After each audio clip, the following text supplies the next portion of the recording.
Trevor, the traction engine, is old-fashioned, but he doesn't care. He knows that he is really useful, like his friend Edward, the blue engine. Early one morning, Trevor was chuffing about the vicarage orchard. He had important news for Edward.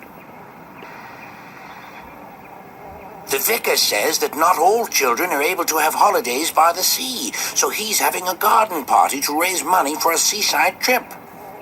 I'm going to be the star attraction, chatted Trevor, giving rides to all the visitors. The vicar is putting up posters all about it. I'd like to help too, sighed Edward, but without my rails, I wouldn't be much good at a garden party. It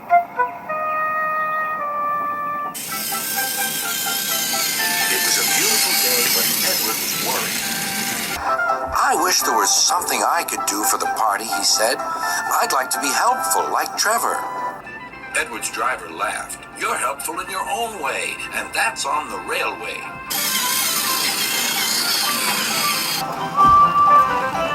Next day, it was Trevor's turn to look disappointed. He had bad news. The vicar's been so busy that he forgot to put up the posters. Now no one will know about the party. But Edward had an idea. Don't worry, he said. Everything is going to be all right. Then he explained to his driver. The vicar can paste his posters on my cab and coaches, so wherever I go, they'll go too. Well done, Edward, said his driver. I'm sure Sir Topham Hatt will agree. As indeed he did. Edward steamed happily through the stations collecting his passengers. Look, they said, the vicar is holding a party. We must go to that. Later, Trevor was resting in the orchard shed when Bertie rolled by. Hello, Trevor. Why are you dozing there like an old stick in the mud? I'm not dozing. I'm resting, replied Trevor. Then he told Bertie about the vicar's party.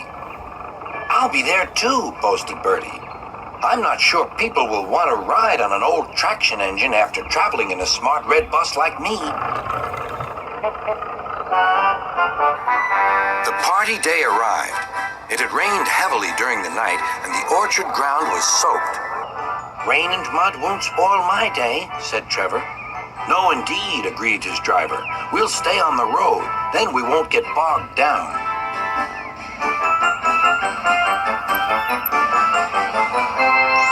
Trevor was soon busy trundling up and down the quiet country lane, carrying lots of laughing children.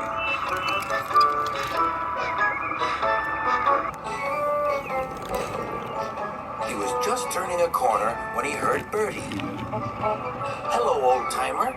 I'm taking everyone to the party. People have come from all over the island. Trevor gave Bertie a cheerful whistle and turned back toward the orchard. Then there was trouble. Help, I'm stuck, shouted Bertie. His wheels had sunk deep in the orchard mud. Terence the tractor arrived just in time. I'm the one who has to plow fields, laughed Terence. We'd better get you out of here. Using strong ropes, Terence and Trevor pulled Bertie clear of the mud. This will teach Bertie a thing or two, Trevor chuffed to himself. At last, Bertie was on the road again. Thank you, Trevor. You're not a stick in the mud at all.